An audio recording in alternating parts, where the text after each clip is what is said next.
Cruz Pérez is a founding editor of Left Voice and a PhD student in sociology at CUNY. He has been a leading member of the PTS Socialist Workers' Party, part of the Left Front in Argentina for 10 years. Thank you. Yes, I write for Left Voice. We just came out with this print edition, printed at a worker control factory in Argentina, which is full color, pretty awesome. You should get it. $7. Thanks. And I was active in Argentina before coming here. I'm now based in New York, but before coming, I was a member of the PTS for about 8 years. I can't say I was a leading member of the PTS, but I was active for those 8 years, and yeah, I would like to share some of the experience and trying to draw some lessons of the Russian Revolution. And I think Jeff gave a really good historical background, and also the contributions by Anne and Costas were really helpful. I'm going to relate to them too. So I'm gonna give a very sorry, 15 minutes is how long I have to talk? Yes, or just about, yeah. 15? Yeah, okay, sorry. I didn't check that, and I'm gonna try to give a very disorganized presentation now. So I was listening to Jeff, and I was thinking we're kind of back in time in some way, because what was the great promise of bourgeois democracy has failed time and again, and a lot of the welfare state has been dismantled, and working conditions are terrible, and inequalities are huge and still rising. We see 100 years after the Russian Revolution, we see how relevant it is, right? The history and the lessons from the revolution. And there's questions that people were asking themselves at that time, or were debating, that are being the same questions like today, like reform or revolution, or should we collaborate with the bourgeois party or not, with bourgeois politicians? Should we make alliances to advance our working class demands or not? Or the question of the state, how much the state is has a class character, or is the state something that we can conquer bit by bit and take part of it and gain positions and use it for our purposes. So the question of I'm glad that Costas made emphasis on the question of alliance and coalitions with the bourgeois parties and endorsement or not of bourgeois governments. Now the largest left organization in the US, we could say, is DSA, and there's a debate on how much they will collaborate, or they can collaborate with the Democrats, or how much. And whenever I hear this, we just want to reform the Democratic Party, or they're trying to, support the left wing, and I'm like, I think people tried that already, like there are some lessons in history that we should just keep in mind. And the Bolsheviks were very, very clear about what Costas was saying, right, about not endorsing the bourgeois government of Kerensky, the one that took power in February. And that's the main reason why the Bolsheviks were a minority in the Soviets in February, but then just a few months later, they were the white majority, because they were exposing the government at every turn. They were denouncing how Kerensky's government was cracking down on workers on demonstrations, why Kerensky was not giving the 8 hours workday, why he was not withdrawing the military that was engaged in the imperialist war. And that was key for the Bolsheviks to win over the population and win over the majority of the Soviets, which were these bodies of self-organization that sprang up in both revolutions, both Russian Revolution, 1905 and 1917. So now I want to switch a little bit to my own experience, because this all seems very old and something that it's like, okay, but that's Russia, 1917. Things are different now, and it's true. Like, we're living in a very different moment now. And actually, when I was young and I started, exploring politics in the 90s in Argentina, it was like the height of neoliberalism in Argentina. And what I heard time and again was, don't get involved. Like, people would say to you, don't get involved. And that was like a very common phrase people would know, because it referred to the 70s and the military dictatorship that was very, very harsh, and which they disappeared like 30,000 activists, workers, activists, militant members of the left in the span of 5 years. So the fear of people getting involved in, of course, in left politics was really, really strong, and that's what I learned when I was, growing up. But things changed very rapidly, and I think this is something that we all need to understand. Things can change pretty rapidly, and they changed in Argentina after 2001, after a huge, huge crisis. That there were mobilizations, and they can change. Like, now we see revolution as something like of another time, but and of course, probably the U.S. is not going to be the first country where the socialist revolution is going to happen. But let's see. Let's imagine if there's a revolution in Brazil, there's a revolution in Argentina, there's a revolution in Egypt. Those more weaker links in the world capitalist order. How would the mindset and how would the idea, the imaginary of left activists change here? It would be like, oh, well, we see how Occupy was very much influenced by the Arab Spring. So those things, and especially now with the communication. So I think the consciousness and the mindset of people can change really quickly, and it would be a mistake to think that revolutions are not going to happen again. They happen throughout history, and they're going to come again. And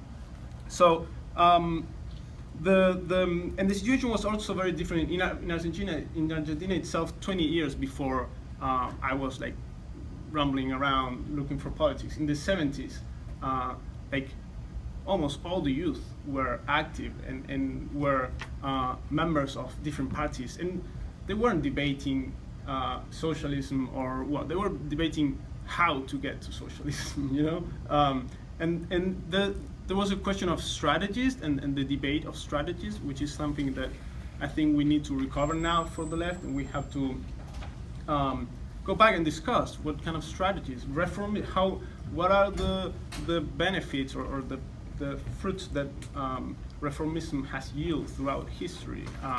The example we have of reformers in Argentina is the left wing of Peronism. I'm not gonna delve into like very deep in that because short time, but there are other strategies of more autonomist. Like we can think about Zapatista movement, how they were trying to build a small territory with socialist politics, and which after a few years it was really progressive, but after a few years it got really isolated, and when they are not challenging the capitalist order, the country, so it ends up it becomes no longer a threat, and the same with other kinds of autonomous movements as the co-ops, how cooperatives can be very progressive, but at the same time, if we only focus on co-ops and we think that just building a network of cooperatives is going to take over capitalism, it's trying to win in playing the game of capitalism, like thinking that it's impossible, like how a cooperative is going to compete against huge corporations, huge monopoly capital, and that they have the back of the state. So, but well, at that time in the 70s in Argentina, the strongest probably, or one of the strong currents or strategies was the guerrilla, influenced by the Cuban Revolution, and one thing has to be said, the guerrilla has something clear, that the state had to be taken over, and there was going to be an armed revolution, and there was going to be an open confrontation.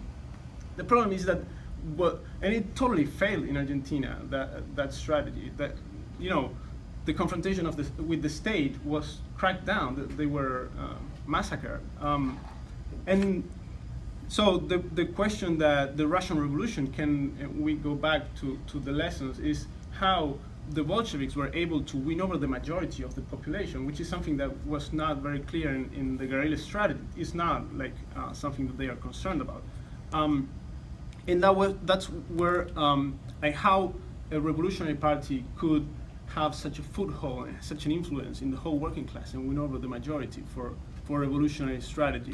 And that's where the Soviets come in as an articulation, in how the Bolsheviks put forth the Soviets all the time, and they were like, we go to the Soviets and all currents are welcome, and this is where we're gonna discuss and put forth our politics and fight for them. I think that thing is very, it's key to understand what are the questions for today, and how we need to advance working class politics, and we need to identify those fields, those spaces where we're going to convince, we're going to work shoulder to shoulder with other currents, other working class organizations, and try to advance our politics. Another question that is central today is the question of the state, and I think the two main examples of neo-reformism today in the world are one that Costas referred to, Syriza, and Podemos in Spain.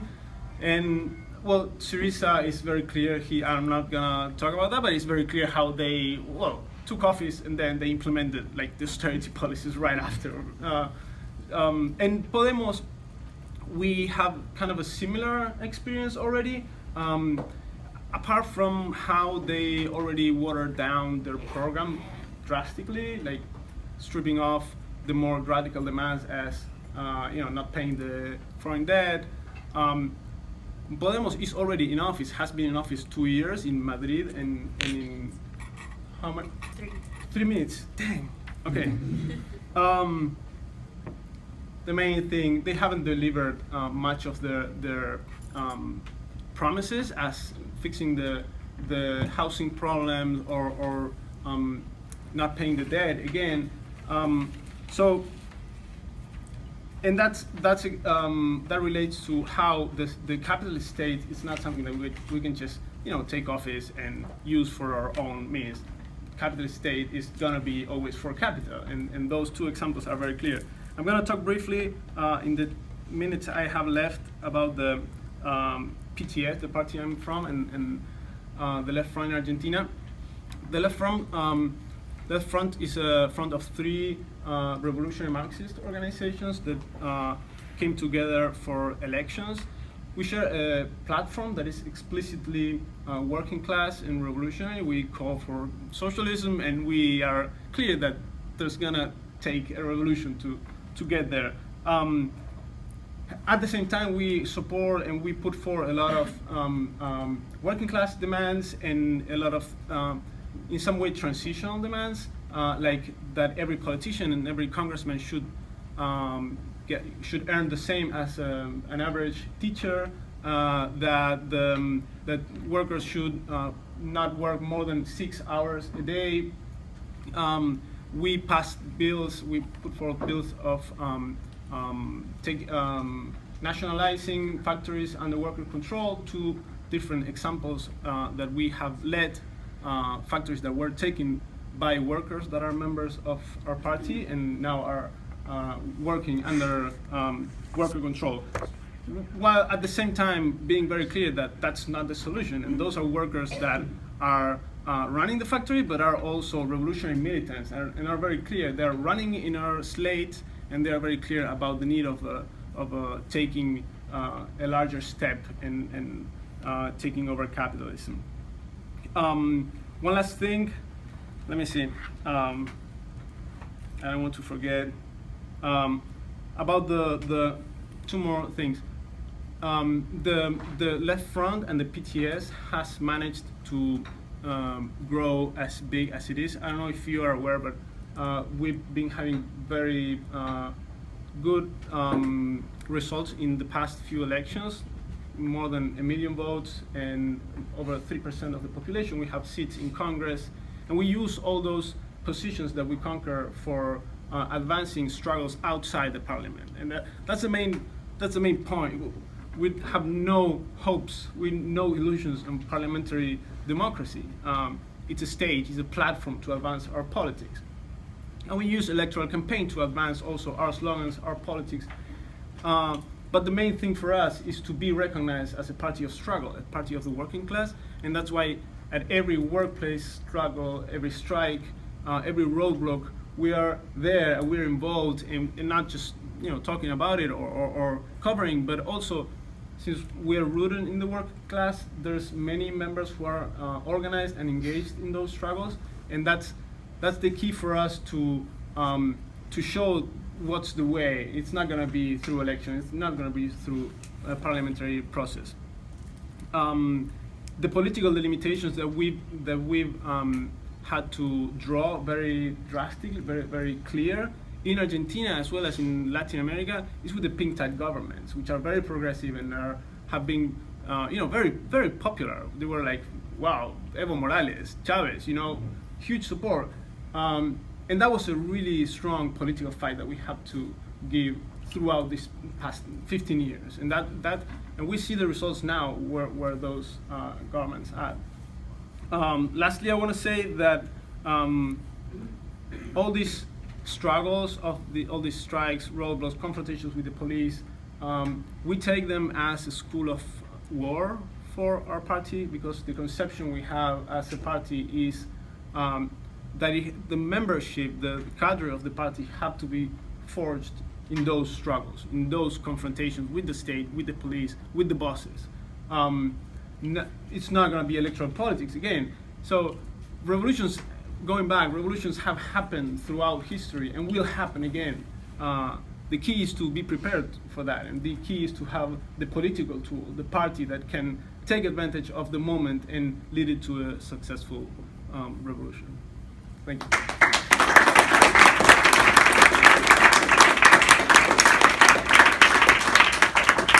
Thank you, Juan. We now have time for questions. And as we do collect the questions to ask our speakers, please keep them under 3 minutes.